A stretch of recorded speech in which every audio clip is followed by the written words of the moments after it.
Competitive world में आप सभी का फिर से स्वागत है। आइए आते हैं आज प्रकाश के आगे। प्रकाश में अभी तक हमने प्रकाशीय दर्पण से परावर्तन, अपवर्तन आदि पढ़ा। प्रकाशीय दर्पण से दर्पण सूत्र भी हमने पढ़ा है।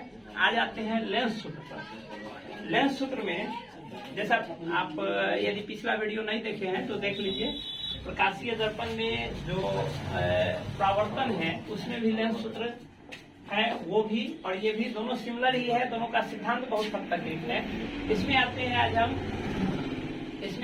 आज हम देखते हैं कि एक लेंस बनाते हैं। सबसे पहले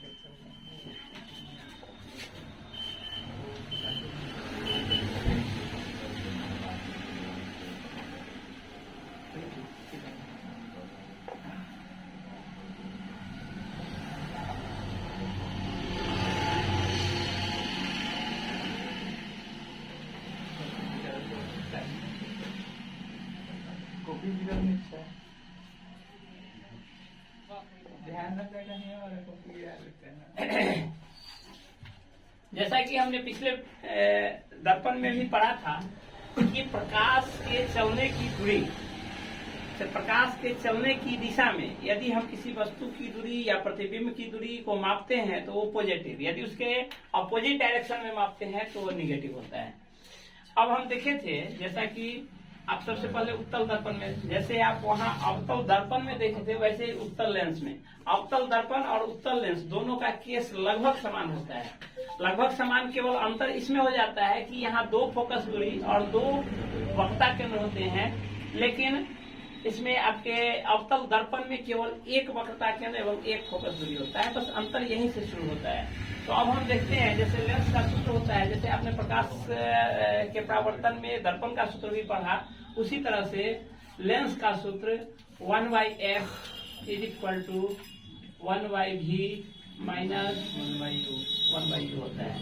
जिसमें आप इसमें पहले से परिचित हैं कि f फोकस दूरी को डिनोट करता है, v आपके प्रतिबिंब की दूरी को डिनोट करता है और u आपके वस्तु की दूरी को डिनोट करता है।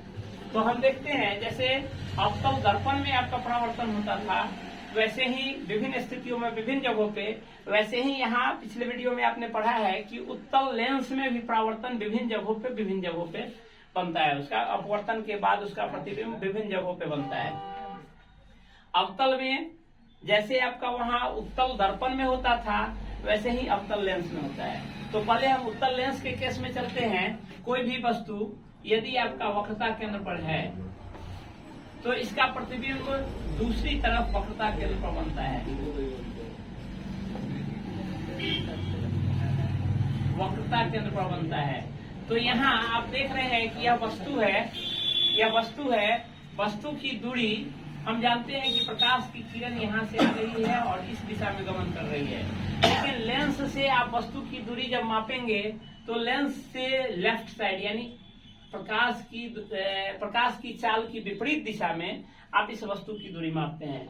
इसका मतलब उत्तल लेंस हो या अवतल लेंस हो, इसमें भी यदि वस्तु यहाँ पे है तो इसमें भी तो प्रकाश इस दिशा में ही गमन कर रही है और हम इस वस्तु की दूरी मापते हैं या अपोजिट डायरेक्शन में ही मापते हैं। यानी उत्तल हो या अवतल हो, हमेशा ये आपका जो है वस्तु की दूरी यानी लेंस के प्रकाशिक केंद्र से वस्तु की दूरी जो होती है वो हमेशा यानी u हमेशा दोनों केसों में, चाहे उत्तल हो या अवतल हो, दोनों में आपका ऋणात्मक होगा। u हमेशा ऋणात्मक होगा। ये चाहे अवतल हो, अवतल या उत्तल, दोनों में से कोई लेंस हो, दोनों में आपका ऋणात्मक ही होगा। अब देखते हैं इसमें पहले हम आते हैं, चूंकि इसमें सभी स्थितियों में समान ही होता है। इसमें चाहे कहीं भी रहे, यह किरण इस पर पड़ने के बाद डाइवर्ज करके ऊपर की ओर चली जाती है, और यह आपस में, यह कभी जो फोकस से होकर के गुजरती है, ये कभी आपस में एक दूसरे को काटती नहीं है। ये आपस में कभी एक दूसरे को काटती नहीं है, विपरीत डायरेक्शन में ही कटती हुई प्रतीत होती है। अर्थात अवतल लेंस में हमारा वस्तु चाहे किसी भी बिंदु पर हो, चाहे वो फोकस से बाहर हो, चाहे वो वक्रता केंद्र से बाहर हो, चाहे फोकस के अंदर हो, किसी भी स्थिति में हमेशा वस्तु जिस तरफ रहता है प्रतिबिंब उसी तरफ बनता है। इसका मतलब अवतल लेंस में वस्तु की दूरी, प्रतिबिंब की दूरी, वस्तु की दूरी तो दोनों के दोनों ऋणात्मक हो गया, लेकिन अवतल लेंस में प्रतिबिंब की दूरी, प्रतिबिंब चूंकि उसी तरफ निर्माण होता है, अवतल लेंस में चाहे वस्तु कहीं भी हो, जिस तरफ वस्तु है उसी तरफ उसका प्रतिबिंब भी बनता है। इसलिए प्रतिबिंब की दूरी भी हमेशा ऋणात्मक ही होगी, क्योंकि यहाँ भी अपोजिट डायरेक्शन में लाइट जिस दिशा में गुजर रही है उसके अपोजिट डायरेक्शन में ही हम उसकी लंबाई भी मापते हैं, उसकी दूरी भी मापते हैं, तो इसलिए ये यहाँ ऋणात्मक ही होगा। नेक्स्ट आते हैं उत्तल लेंस पर। उत्तल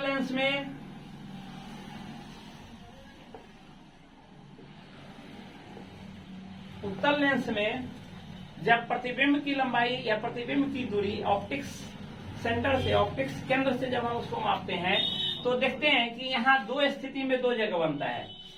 जब तक अनंत से वस्तु खिसक रहा है फोकस तक, तब तक तो आपका प्रतिबिंब नेक्स्ट डायरेक्शन में बनता है। जब तक चाहे वो अनंत पर रहे, चाहे वो अनंत और C1 के बीच रहे, चाहे वो C1 पर रहे, चाहे वो F1 पर रहे, चाहे इस बीच में रहे, जब तक यहाँ है, जब तक वस्तु यहाँ से बाहर यानी फोकस से बाहर जब तक वस्तु है उसका प्रतिबिंब नेक्स्ट तरफ बनता है।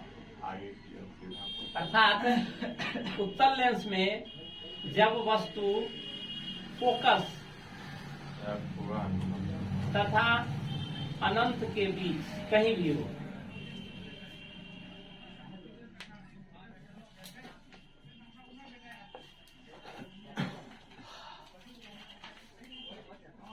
कहीं भी हो, तो प्रतिबिंब की स्थिति हमको जानना है कि ऋणात्मक होगा या धनात्मक होगा। तो जब तक वस्तु इन स्थितियों में होगी तब तक प्रतिबिंब दूसरी तरफ बनती है। दूसरी तरफ बनने का मतलब अब प्रतिबिंब मानते हैं कि यहाँ पर बन रहा है, यहाँ पर बन रहा है, तो प्रतिबिंब अब हम मापेंगे यहाँ से इस दिशा में। तो इस दिशा में मापी गई दूरी जो होती है, चूंकि प्रकाश जो गमन कर रही है ऐसे ही गमन कर रही है, तो इस दिशा में यानी प्रकाश की दिशा में मापी गई दूरी हमेशा धनात्मक होती है। तो यहाँ प्रतिबिंब की दूरी जो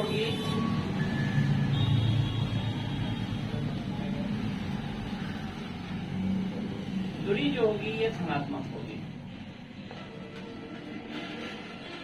लेकिन आप जानते हैं कि जैसे ही फोकस के अंदर चला गया, फोकस के अंदर वस्तु है, अब ऐसी स्थिति में काल्पनिक प्रतिबिंब बनता है और इधर जाकर के ये कटता नहीं है, ये जिस तरफ वस्तु है उसी तरफ इसका प्रतिबिंब बनता है। तो जब इसी दिशा में प्रतिबिंब बनेगा तब प्रतिबिंब की दूरी अब हम उल्टी दिशा में मापेंगे। इस प्रकाशिक केंद्र से प्रतिबिंब की दूरी जिस दिशा में बिंब थी उसी दिशा में प्रतिबिंब भी बन रहा है, तो यहाँ भी ये निगेटिव डायरेक्शन में ही उसी डायरेक्शन में सेम साइड बन रहा है। और यहाँ हम प्रकाश की दूरी, प्रकाश जिस दिशा में गमन कर रहा है उस दिशा के विपरीत दिशा में मापेंगे। तो ऐसी स्थिति में हमारा जो ये होगा प्रतिबिंब की दूरी वो ऋणात्मक होगा। इस समय भी प्रतिबिंब की दूरी अवतल लेंस में यहाँ प्रतिबिंब की दूरी कर दीजिए।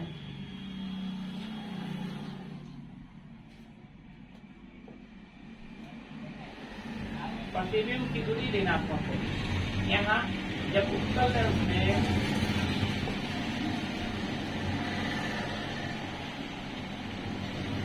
वस्तु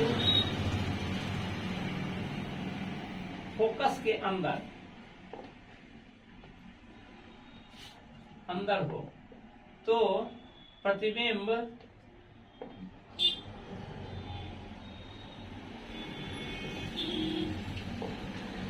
दूरी जो होगी ये बराबर होगी आपके सेम डायरेक्शन में है, इसलिए यह प्रतिबिंब की दूरी ऋणात्मक होगी।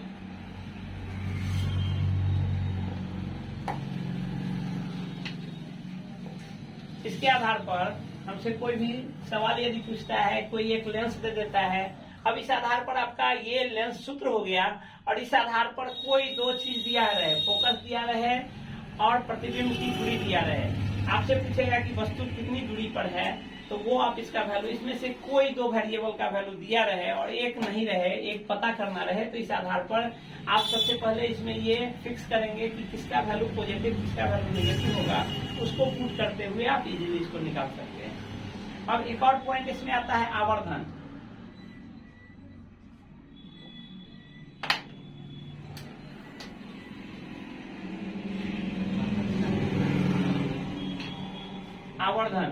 आवर्धन जैसे हमने पहले भी गोलीय दर्पण में भी पढ़ाया था कि आवर्धन का मतलब होता है किसी भी वस्तु की ऊंचाई, पहले जितनी बड़ी वस्तु है, वस्तु की ऊंचाई जितनी है और प्रतिबिंब की ऊंचाई कितनी बड़ी बन रही है, उसी के तुलनात्मक दृष्टि को हम आवर्धन कहते हैं। आवर्धन का मतलब होता है वस्तु की ऊंचाई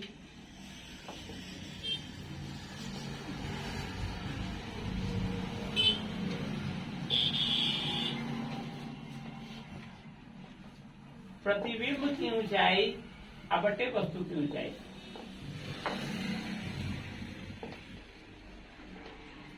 अर्थात यदि 1 मीटर की वस्तु का प्रतिबिंब यदि 2 मीटर, 1 मीटर ऊंचे वस्तु का प्रतिबिंब 2 मीटर ऊंचा बनता है तो आवर्धन का मान 2 हो जाएगा। 2/1 = 2। या इसको एक दूसरे सूत्र से भी निकाल सकते हैं। ये चूंकि दोनों एक दूसरे से कोरिलेटेड है, कितनी दूरी पर वस्तु बन रहा है तो कितना बड़ा बनेगा, कितनी दूरी कम पर बन रहा है तो कितना छोटा बनेगा, तो इस आधार पर इसको हम दूसरे सूत्र से V/U भी कर सकते हैं। जहां भी क्या है, भी प्रतिबिंब की दूरी है, यानी दर्पण से प्रतिबिंब कितनी दूरी पर बन रहा है, और U जो है हमारा वो प्रतिबिंब वो वस्तु की दूरी है कि वस्तु आपके दर्पण से कितनी दूरी पर है। इस आधार पर अब हम लेंस सूत्र और साथ में दर्पण सूत्र के आधार पर हम ये जितना भी कैलकुलेशन, जितना आपके न्यूमेरिकल पूछा जाता है उसको सॉल्व कर सकते हैं और उसको सॉल्व करके देखेंगे, आपका कॉन्सेप्ट क्लियर होगा। हम चाहेंगे कि इन दो वीडियो को देख करके और जितने भी न्यूमेरिकल आता है उस न्यूमेरिकल को बनाइए और इसका कॉन्सेप्ट क्लियर करिए। चलिए, धन्यवाद।